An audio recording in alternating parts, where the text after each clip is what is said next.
Okay, folks. So, like I said before, now it's for everybody. I'm going to be covering monopolistic competition, which sometimes will be called, some books decide to call it, instead of monopolistic competition, sometimes it's called imperfect competition. But it's not, monopolistic competition is not like monopoly, and it's not like perfect competition. It has its own separate category. So a perfect competition, remember, there are many firms, but they all produce identical products. In perfect competition, identical products. Monopoly, there's only one firm. Okay. In monopolistic competition,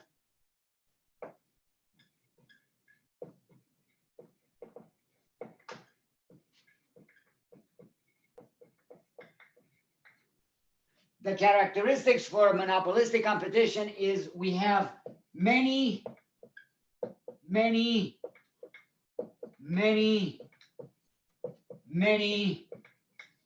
firms. Many firms. Okay. So the industry, the whole industry is made up of a lot of firms. Okay. Now, question for you, Kathy, Eric. Well, Eric, you still don't have a microphone, so you can't talk. Yeah, I can talk. Okay. If there are many firms that make up this industry, many of them, what do you think that we could conclude from about the size of those firms? Do you think that those firms are very large or rather very small? They'd be distributed, relatively small. Exactly. So they're going to be relatively small because there are many of them that make up the industry. So therefore, the chances are that there are many that are rather small firms. Okay. So this so far looks like perfect competition, because in perfect competition, again, we had many firms. Okay. But here is where they differ from perfect competition. In perfect competition, they produced identical products where people could not tell apart a product from firm A to firm B to firm C to firm D. So an example of that were agricultural products, where an apple is an apple, where corn is corn. You cannot tell it apart. But in monopolistic competition, that's not going to be the case. In monopolistic competition, they're going to produce similar but differentiated products. So they produce similar but differentiated products.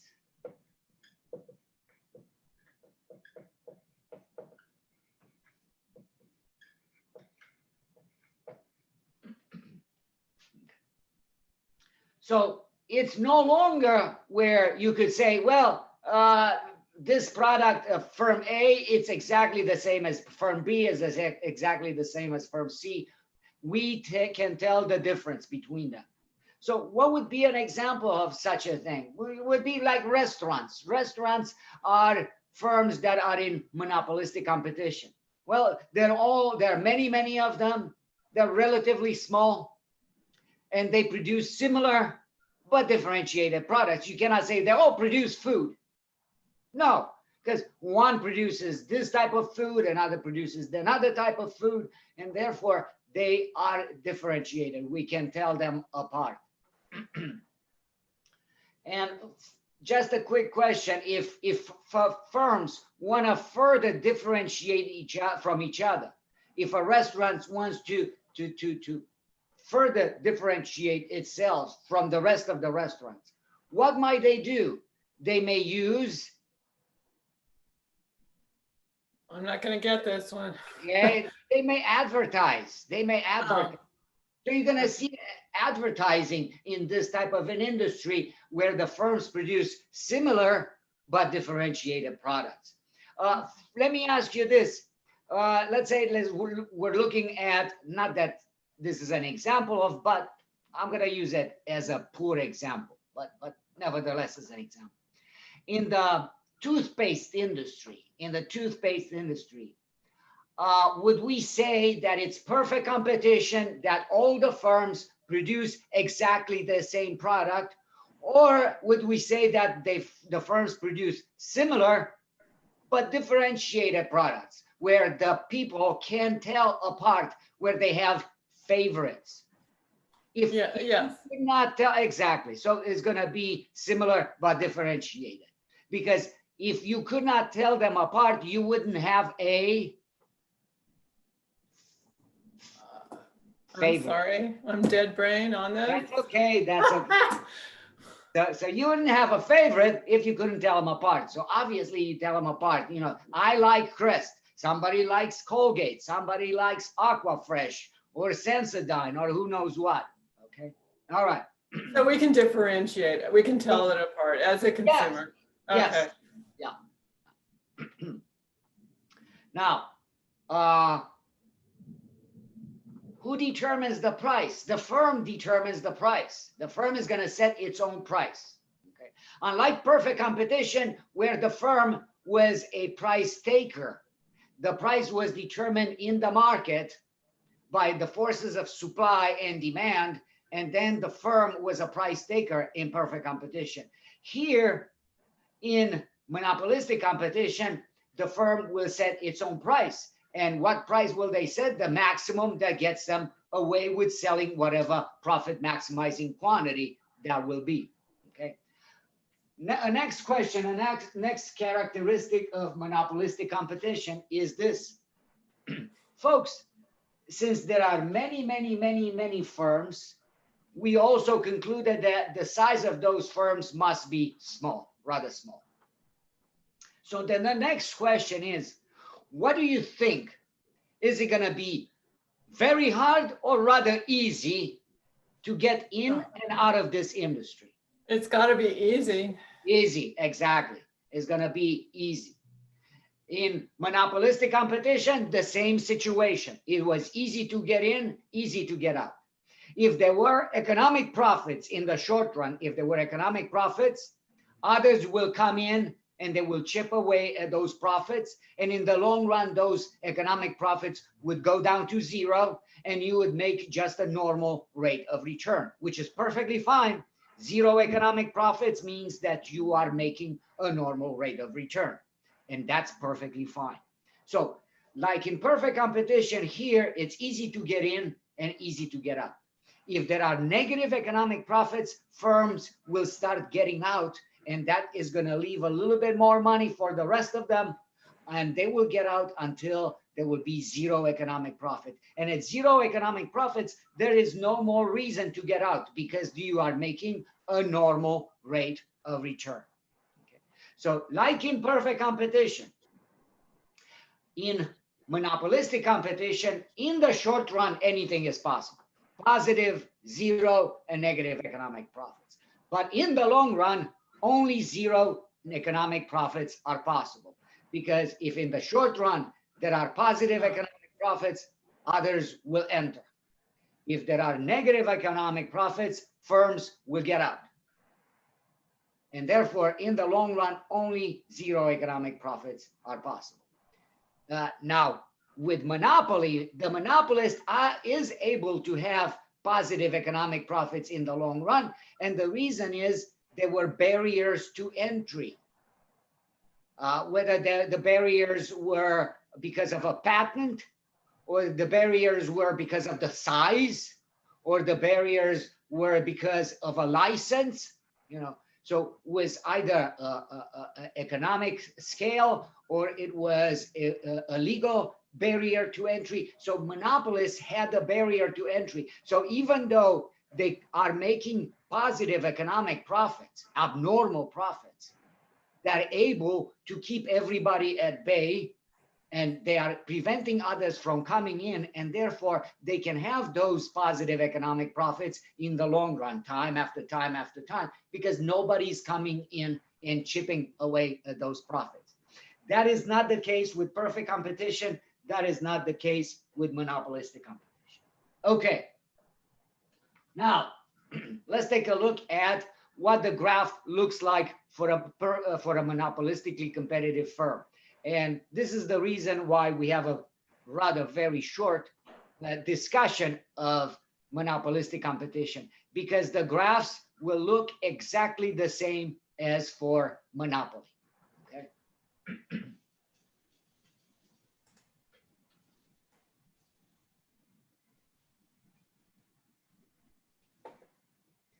So let me ask you this. Here you have a restaurant, and you are in a monopolistically competitive industry, and you can set your own prices. You know, nobody's going to dictate what price you can charge for your food.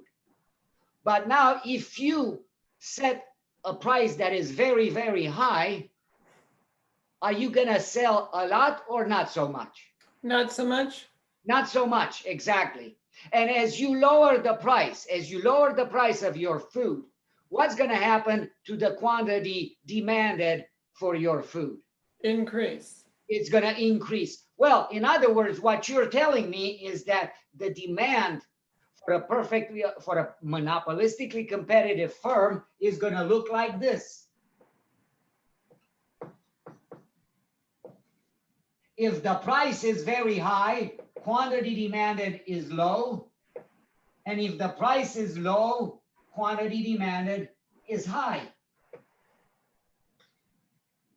So we have a normal demand curve, which implies that if the price is high, quantity demanded is low. If the price is low, quantity demanded is high. So it's a normal demand curve. The monopolistically competitive firm is facing a normal demand curve, just like the monopolist. If they want to sell additional units, what will they have to do? Oh, drop the price? Exactly. But they cannot drop the price just on the additional unit. They have to drop the price on all the units, just like the monopolist. In other words, the marginal revenue curve is not going to be the same as the demand curve, but it's going to lie below the demand curve, just like the monopolist. So if I draw the marginal revenue curve, it's going to look like this.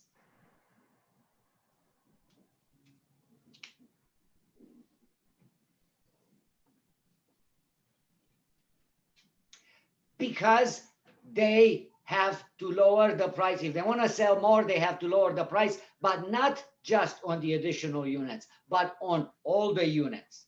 And Yeah.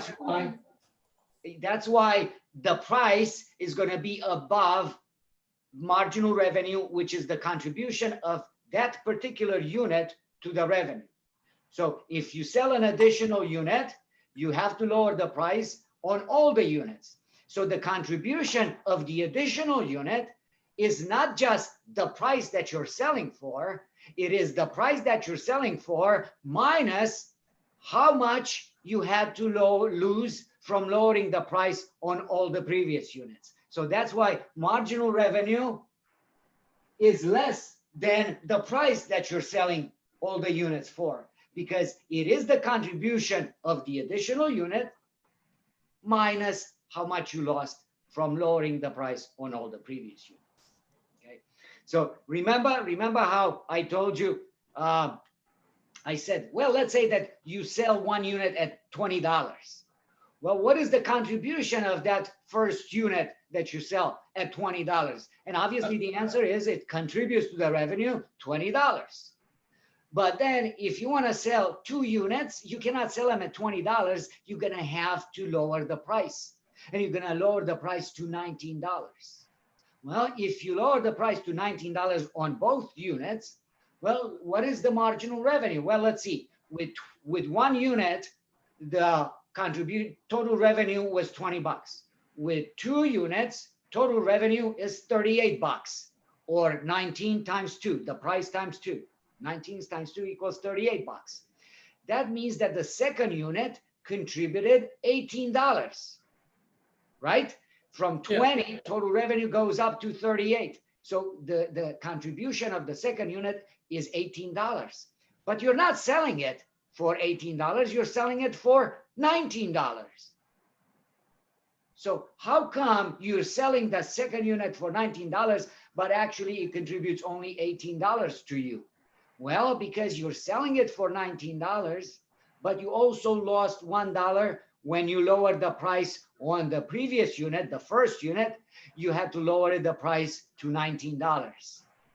So therefore, it only contributes 19 minus 1, $18. Okay. So I'm sorry. So marginal revenue lies below the demand curve because price is on the demand curve while marginal revenue is less than the price.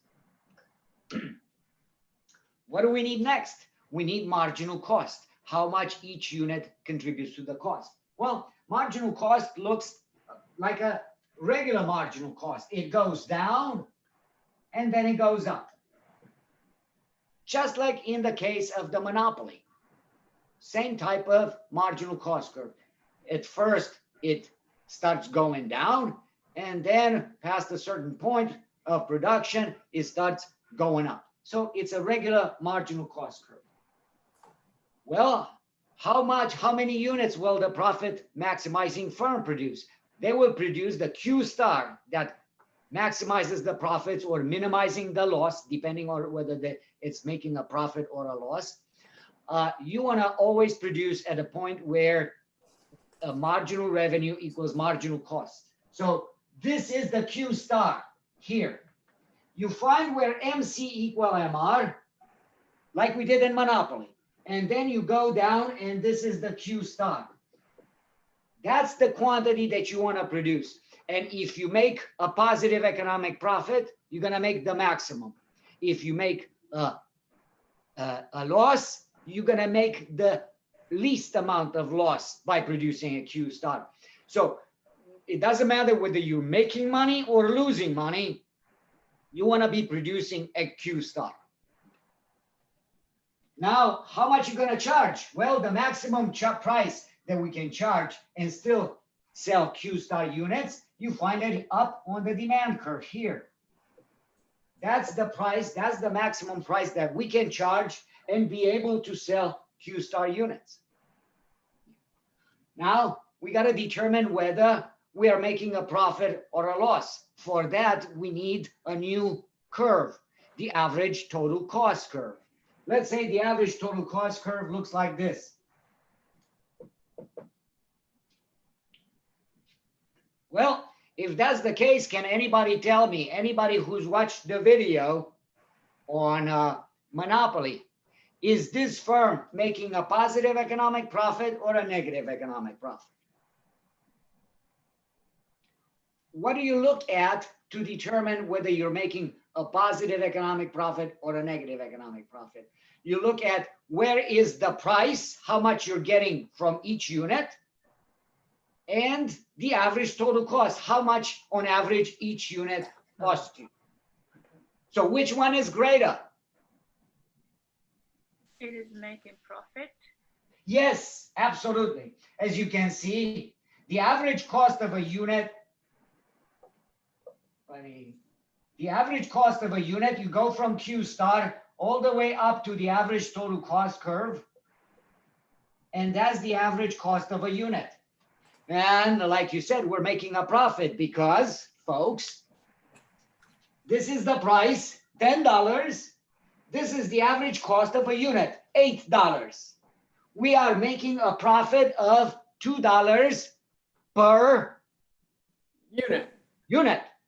And then to find the total profit, we're multiplying the $2 per unit times the number of units, the Q star. Let's say Q star is equal to 10 units. Well, I'm making $2 profit per unit and times 10 units, total You profit. got your 20, yeah. $20, exactly, right. Okay, now let's say that Q star is equal to 10 units, the price is equal to $10, and the average total cost of a unit is $8. Can anybody tell me what is the total revenue? The revenue is money coming in. So How much? Go Then you've ahead. got $100, right? $100. You're absolutely right. And what is the total cost of that firm? 80. $80. $8 per unit times 10 units, $80. Exactly. So if total revenue is 100 and total cost, this area here is 80, then that means that the profit is equal to 20. Okay, very good.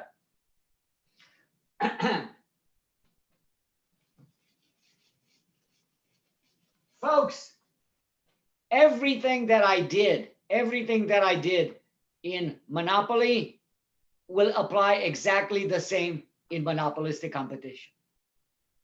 If you are making a loss, what you're going to have to do is look at not just the average total cost curve, but you're going to have to look at also the average variable cost to determine whether I'm making a loss, but I'm going to still stay in business until the end of the lease, or I'm making a loss and I better shut it down right now and don't worry about it. Okay. Remember, this material is covered under Monopoly, but I'm going to say it once again. If you are taking a loss, if you're making a loss, but you are able to cover the variable cost, you want to stay in business. If you are taking a loss, and you are not able to cover your variable cost, you're better off shutting down the business. So I'm sorry, how do you make a loss if you're making a profit on your variable? Is it your fixed costs that are bringing you down? Well, look, the total cost is made up of the variable cost and the fixed cost. Think of the variable cost as the workers that you're employing. And the fixed cost is the lease. You're building, yeah. Right. Now, imagine this. Imagine that you're taking a loss. You're not covering both those costs. Okay. But you are able to pay all your employees out of the money coming in. And then there's a little bit of money still left over, and that can go towards paying some of the fixed costs, not all of the fixed costs, because remember, you are losing money. Yeah. Okay. Then if you were to shut down, you would have to pay the whole fixed cost right out of your pocket, because the lease has to be paid until the end of the lease. Ah, okay, I get it. But if you are able to cover your workers and then there's any money left over, you're better off staying in business and just paying out of your pocket the difference. So that's exactly what they just did with the stimulus program, right?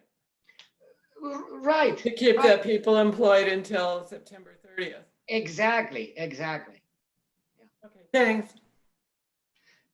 But here's another situation. Here is the situation where you shut down. Okay. The money that is coming in, the total revenue, is not even enough to pay for your workers. So not only at the end of the month do you have to pay the whole fixed cost, the whole lease out of your pocket, but you also got to pay some of the workers also out of your pocket. What would you rather do? Well, they're going to shut down this winter, I think. Shut it down, and then you will only pay the lease out of your pocket, because that's the cost that you are stuck with until the end of the lease. Or default on the lease with bankruptcy? Well, in our case, I'm sorry. Okay, all right. You could renegotiate the lease, or who knows what, but yeah. Okay.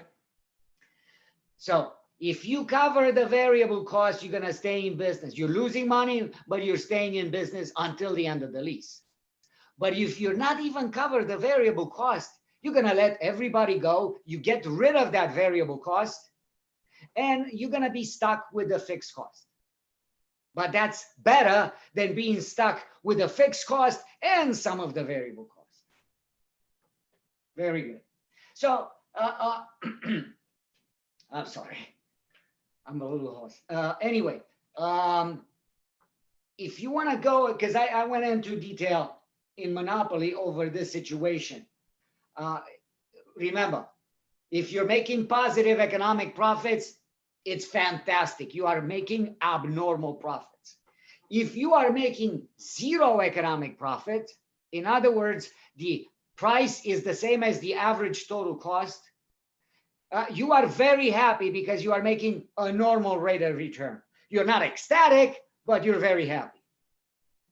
Now, if you're making less negative economic profits, that means that you are making less than you should be making. And then you have to take a look at, am I covering the variable cost, yes or no? Okay. That's that chapter. You see, it was a very quick chapter because all the graphs look exactly like Monopoly. So if you watch Monopoly, you also know what the graphs look like for monopolistic competition. Of course, monopolistic competition, or also known as imperfect competition, is not a monopoly. There are many, many firms, while in Monopoly there's only one. But it's not perfect competition either, because we can tell the difference between the products of firm A, firm B, firm C, and so on. Okay, last chapter that I'm going to cover for this test is oligopoly.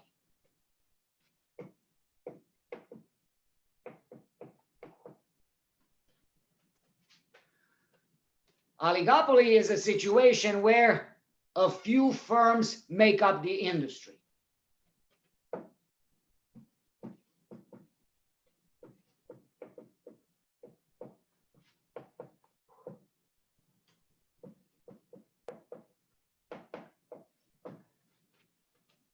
So it's not many, many, many, many, like monopolistic competition or perfect competition. And it's not one, like monopoly. It's a few firms that make up this industry. Folks, let me ask you a quick question.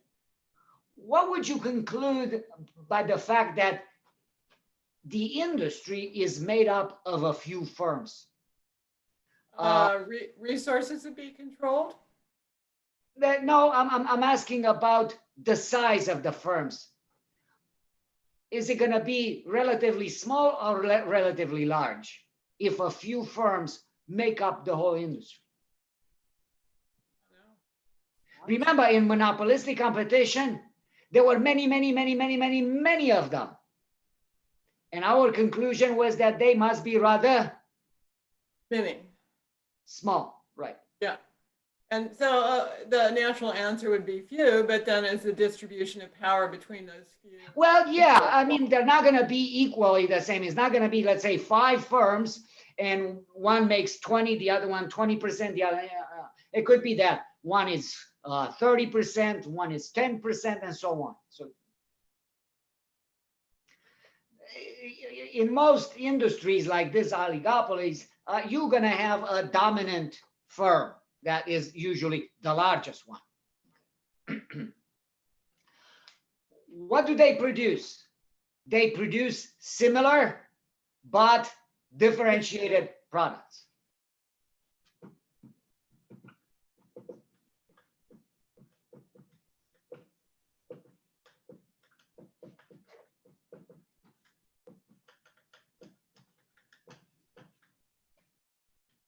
So let's think of an industry where there are only a handful of firms where they produce basically the same thing, but one firm calls itself A, the other firm B, and we don't look at their products as, oh, I can just close my eyes and pick one because they're all the same. No. It's off-road performance racing parts. Performance racing parts, aftermarket. Okay, that's good. That's good, but why complicated? Why complicated? Why? Okay. Let me ask you this. How many firms make up the car industry, automobile? Okay, a handful. A handful. Okay. Basically, it's GM and Ford, right? because Chrysler is now, well, Chrysler, Jeep or whoever. So it's a handful. How about the airline industry? It's becoming less populated daily. I know, but would that be oligopoly, yes or no? Yes. Yes, absolutely. What about the breakfast cereal industry? Oh, Kellogg and I Yeah, don't know. so how many firms are there in the breakfast cereal industry? Well, let's see. Is that perfect competition where we have many, many, many, many, many, many firms? No. No, no. Most of the products, when you go into a Vaughn store and you see rows full of products, same products, okay, canned goods or breakfast or cereal, you think, oh my God, there's got to be a ton of them. But there are only a handful of firms that are actually producing. So most of the goods are actually produced by firms that are in oligopolies. In other words, there are a few large firms that produce. If we think of refrigeration units are very much that way. right, refrigerators, right, washer and dryers. Most products are produced by firms that operate in oligopolies. In other words, a few of them, and they're very large, and they produce most of those goods. But they sell under different brands, but same producer. yeah. Think of breakfast cereal. How many are producing breakfast cereal? No, 3. Well, we have Kellogg. Yeah. Give me That's another. all I can think of. Cost cereal. Who is producing it? General Mills and Post. General Foods? General Yeah, Foods, General Mills. You're General right. Mills, General Mills, Post is another one. So that's about it. Okay. So most products are produced under oligopolies. There are a few large firms that are producing everything. Folks, since there are a few firms, think of Coke and Pepsi. Do you think that the actions that Coke decides to take regarding, let's say, pricing, when Coke changes their pricing of their product, of Coke, does that have an impact on the sales of Pepsi? Yeah. Yeah. And if Pepsi changes their pricing, will that impact Coke? Yes. Yeah. So the actions of one will impact everyone. When American Airlines decides to change the pricing for their tickets, will Delta and United be impacted? They'll change, yes. Yeah. So the actions of one will impact everyone. Folks, this is another very basic and very important characteristic of oligopolies. The actions of one impact everyone. There is interdependence between the firms. The book calls it strategic dependence. The book says there is strategic dependence between the firms. I say there is interdependence between the firms. In other words, the actions of one affect everyone. How come? Because there are a few of them. And if one changes their price, then everybody else in the industry is going to be impacted. That was not true of monopolistic competition. Why not? If a restaurant changes the price, will everybody in the restaurant business be impacted by that change in the price? No. How come? Because there are many of them. But when there's only a handful, the acts of one impact everyone in the industry. So there is interdependence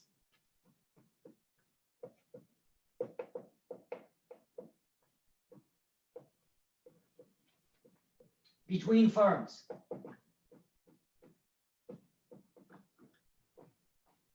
And I told you that the book calls it a different way. Instead of saying there is interdependence, they say there is strategic dependence. Same thing.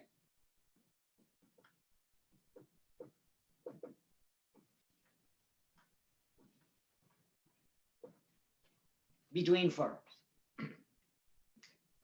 Well, this brings us to another conclusion. The fact that the acts of one impact everyone. That means that those firms, they have choices to make. And the choices is this, the choice that they have to make is this, between cooperating with each other or not cooperating with each other. Price fixing, yes. Okay. Because remember now, it's not many of them. You have only a few of them, and they can either argue with each other or they can be friends with each other. What do you think? What do you think would be in, and here I'm asking about in the firms, not our as consumers, but them as the firms. What do you think would be in their best interest to do? To cooperate with each other or not to cooperate with each other? To cooperate or not cooperate? To be friendly or to be foes? Friends. What do you think would be in their best interest? Cooperate. Go ahead, say it, Kimiko. Cooperate, Didier. Cooperate, absolutely. They should cooperate with each other. Folks, let me ask you this question. If the firms decide to cooperate with each other, what do you think they're gonna do to the prices of their goods? Remember, all their goods are very similar. Ford and GM, they decide we're gonna cooperate with each other. What do you think they're gonna do to the prices of their products? Agree on what the price should be. And what were they gonna do to that prices? They're gonna increase it as much. Increase the prices. Because folks, if all of them are increasing the price, do you have another alternative? No, they act as one, they act as a monopoly. And they raise the price. And you are stuck with those high prices. There's nothing the consumer can do. So when the firms cooperate with each other, it's good for them, it's bad for who? The consumer. The consumer. When they do not cooperate with each other, when they have a price war, and sometimes in the airline industry, they may have price wars when they start cutting the prices and they start cutting the prices. What do you think? Is that smart for them or not so smart? Because what's happening? Short run, not so smart. Yeah, because but in long run, maybe they get rid of a competitor and then maybe it's okay. Well, maybe I don't know. If they don't get rid of a competitor, what's going to happen? Prices are going down. Down. Prices going down. Do you think that they like that or not? No. The firms. No. No. Who likes it? The consumer. Yeah. So when the firms cooperate with each other, it's good for them, it's bad for us. When the firms compete with each other, it's bad for them, it's good for us. We like them to compete with each other. Do they compete with each other, do you think? Or do they actually cooperate with each other? I think they cooperate. I think so too. I think so too. And that is actually against the law. It's called price fixing. There's antitrust legislation against that, prevents competition. But if you don't get caught, there's no crime. Right. That's it. Don't get caught. There's a famous case that took place in the 80s where the CEO of American Airlines calls up the CEO of Braniff Airlines. Oops. The CEO of American was a guy named Crandall. And the guy from Braniff, the CEO, was a guy named Putnam.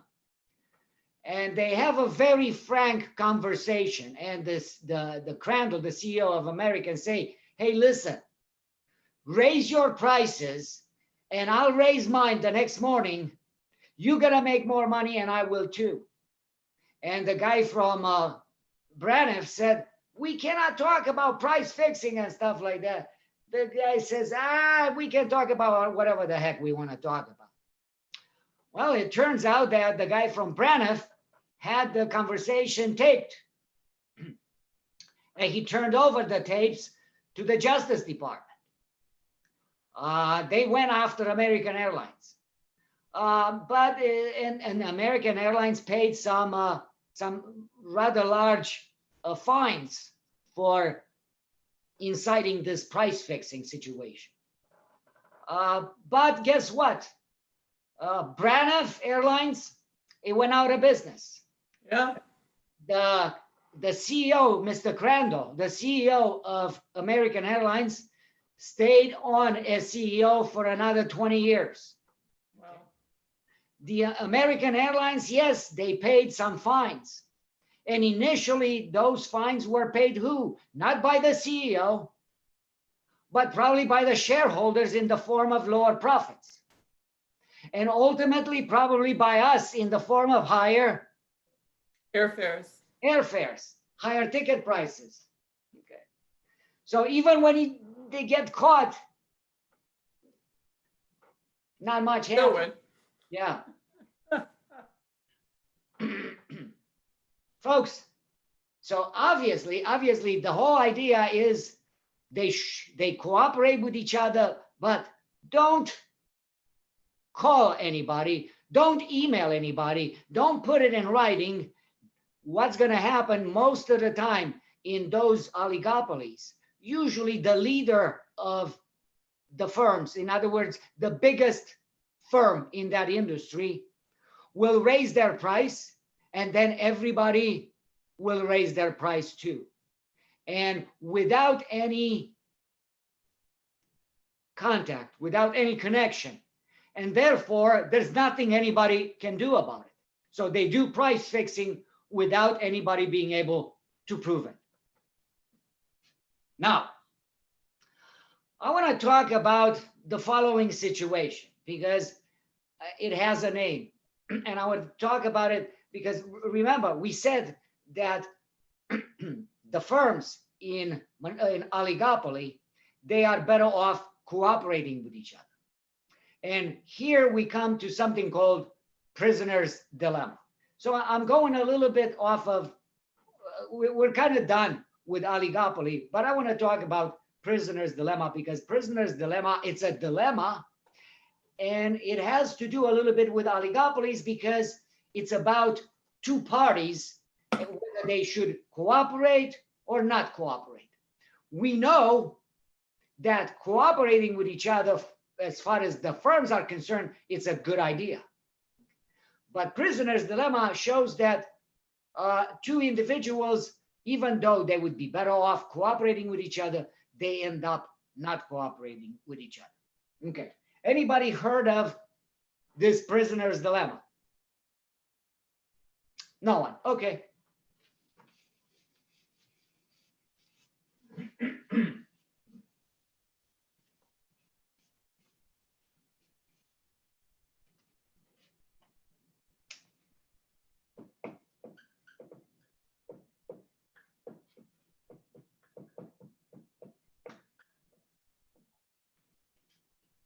Okay, folks, so in prisoner's dilemma, we have two individuals, Joe and Ann. And Joe and Ann are a couple of burglars. And they go into a house, they burglarize the house, they come out, and the cops nab them. They take them to the police station and they put them in two separate rooms. And they're giving two choices. Confess or not confess.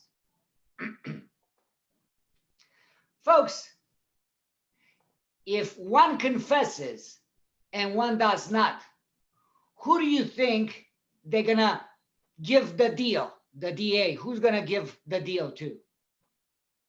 The confessor? Exactly. And they're going to throw the book at the other person. So one confesses, one does not. The one who confesses, they're going to let him go. So they get 0 years. But this person, they're the sucker, and they stay strong, and they're going to throw the book at them. They're going to get 10 years.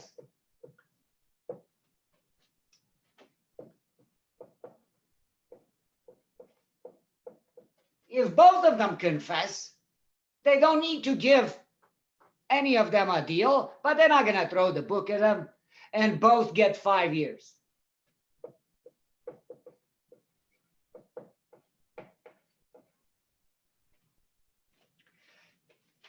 If neither of them confesses, they stay strong, they don't rat on each other.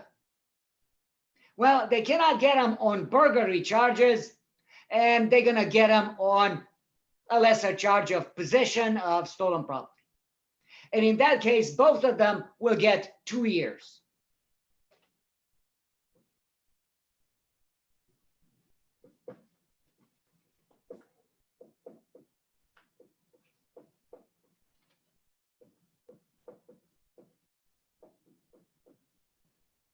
Okay.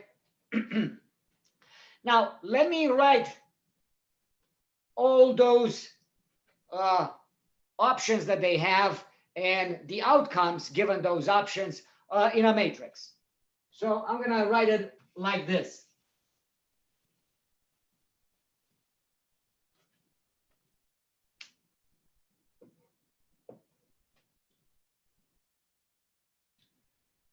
Here is Joe.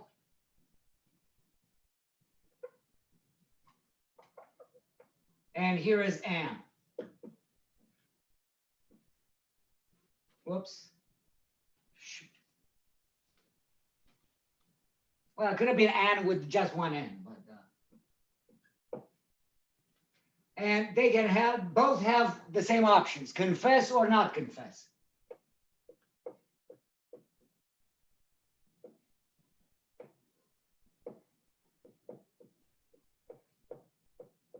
And the same for Joe.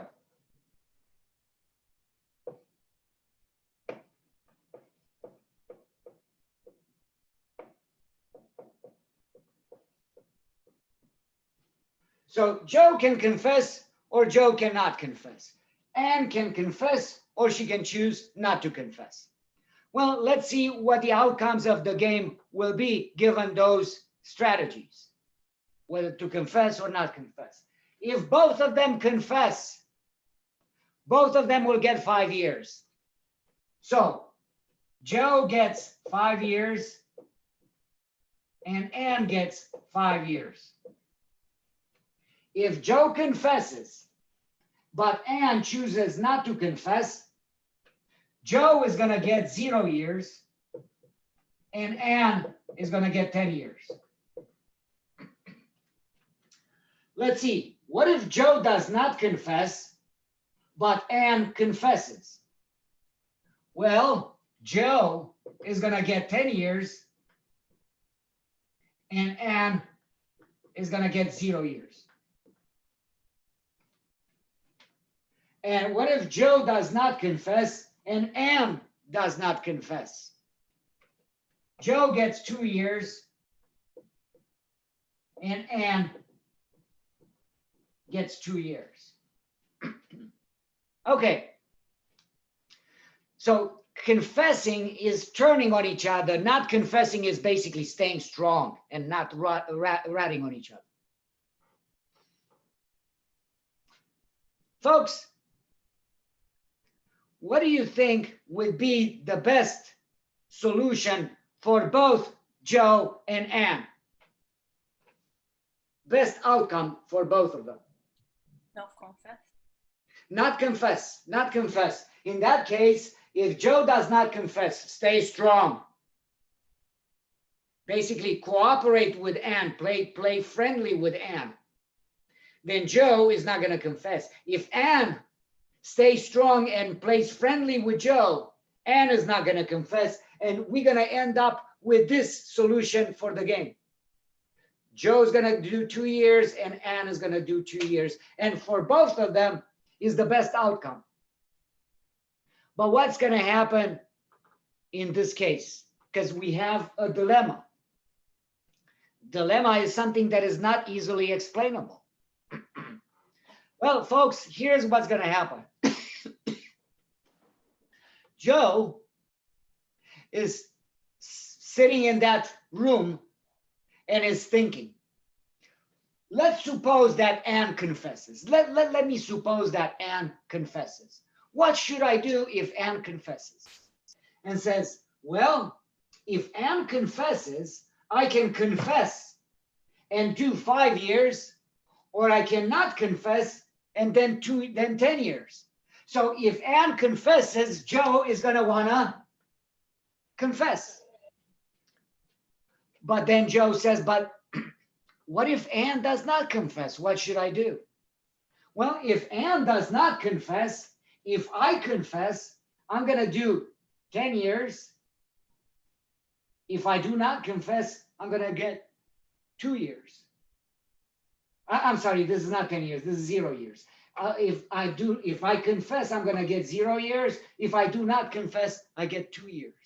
So if Ann does not confess, Joe will want to confess because 0 is better than 2 years. So if Ann does not confess, Joe will confess. Notice what's happening here. If Ann confesses, between Joe confessing and not confessing, Joe is better off confessing. If Ann does not confess, Joe is better off confessing. In other words, no matter what Ann does, Joe will end up confessing. Let's think of what Ann thinks. Ann is in her cell, her interrogation room, and she's thinking, well, if Joe confesses, let's assume that Joe confesses, what should I do? Well, if Joe confesses, if I confess, I'm going to get 5 years. If I do not confess, I'm going to get 10 years. So if Joe confesses, I'm better off confessing. But then Ann says, but what if Joe chooses not to confess? If Joe takes this strategy of not confessing, what should I do? Well, if I confess, I get 0 years. If I do not confess, I get 2 years. So if Joe does not confess, I'm still better off confessing. In other words, no matter what Joe does, Ann will end up confessing. Guess what, folks? Both of them will end up confessing, and both of them will end up with that outcome of the game. They will both do 5 years. They would have been better off with this, but they're going to end up here. That's the dilemma. It's not easily explainable. Okay. Now, I will tell you that this is absolutely true. Prisoner's dilemma can be played, and it turns out absolutely correct. Both players will end up ratting on each other, not cooperating with each other, and they will end up worse off than if they had cooperated with each other. How do I know that? Because I watched a game show that was based on Prisoner's Dilemma. And guess what? They would end up almost always in that situation, worse off than if they cooperated with each other. Here is how this game show worked. It was called a game, it's a rather obscure game show. It was called Friend or Foe. And it worked like this. Let's say there were 10 people, 10 individuals who did not know each other, 10 strangers. And they would pair them up and they would form 5 teams of 2 people. Okay. And then they would play trivia games. They would ask them all kinds of questions. Who buzzes in first and gets the answer? They would earn points or money. They would earn money, let's say. And at the end of 20 minutes or so, the team that ended up with the most money, they would play for that money. So one team of two people ended up with, let's say, $10,000. Then those two players, they made up that team, then they would get to play for the $10,000 that they earned. And it would put them face to face. Each one would have a podium in front of them. So they're facing each other. They have a podium in front of them. And underneath the podium, there were two buttons. And one button was friend, and the other button was foe. And the outcome would be like this. If both of them would push, because it would ask them to push the button at the same time. If both of them would play friend and push the friend button, they would take the $10,000, split it in two, and one would go home with 5, the other one would go home with 5.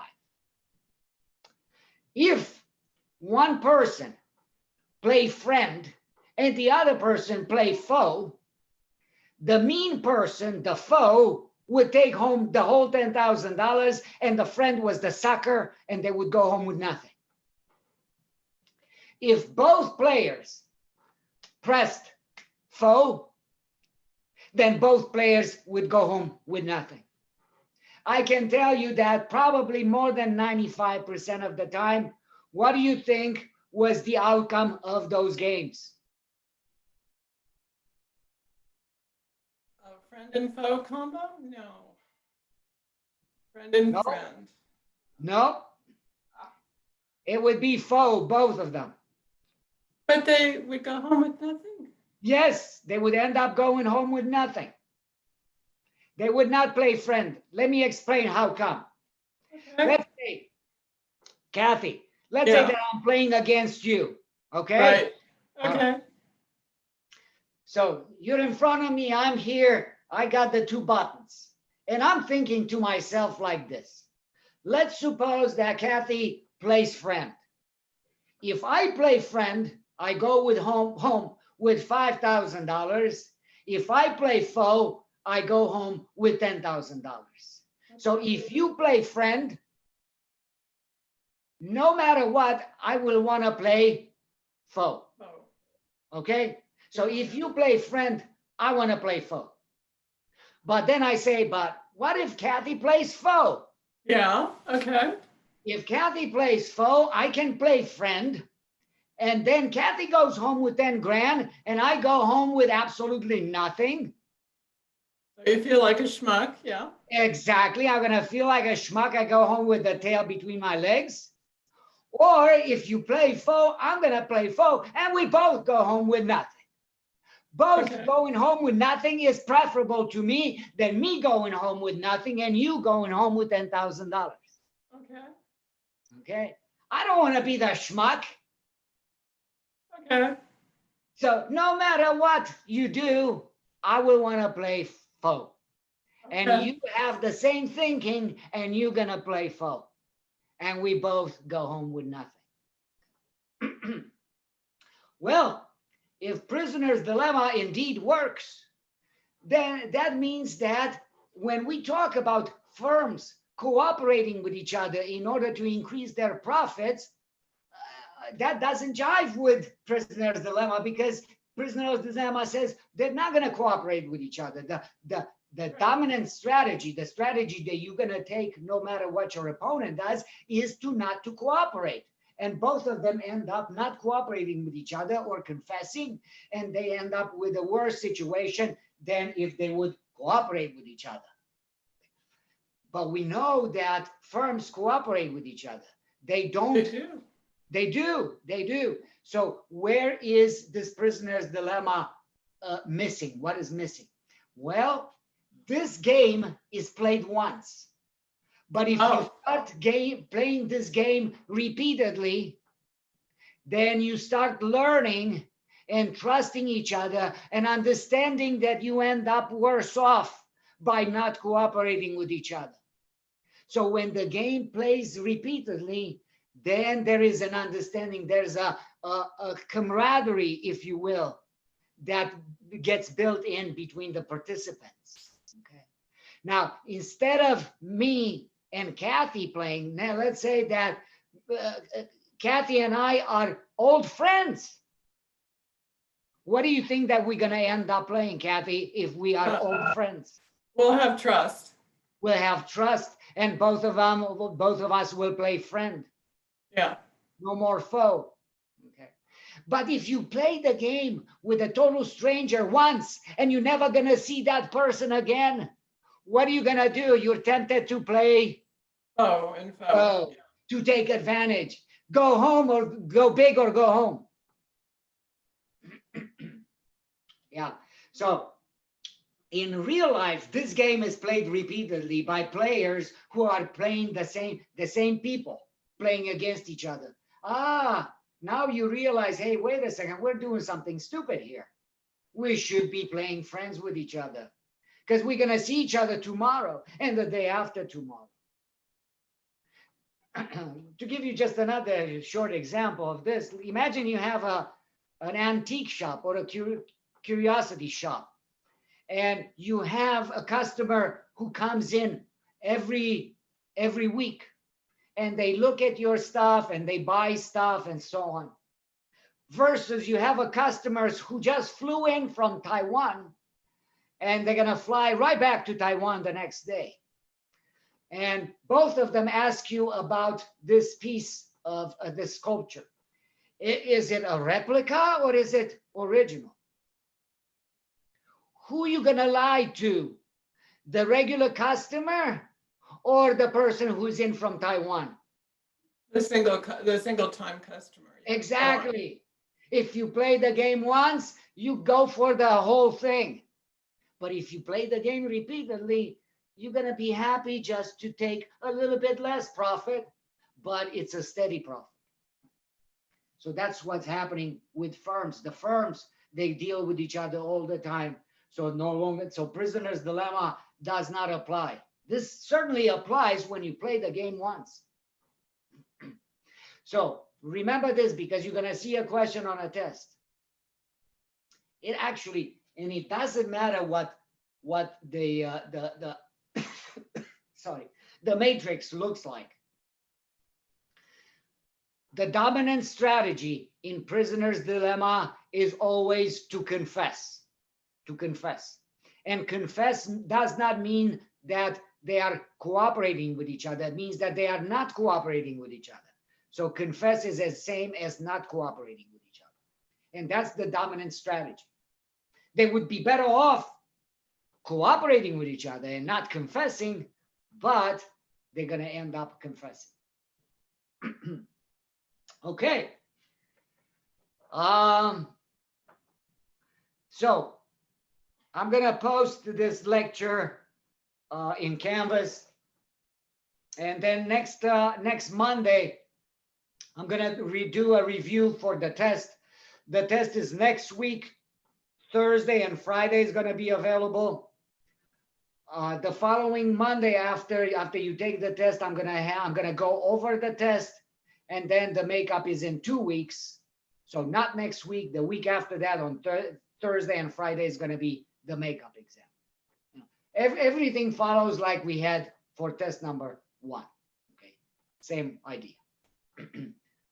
Okay, let me stop this.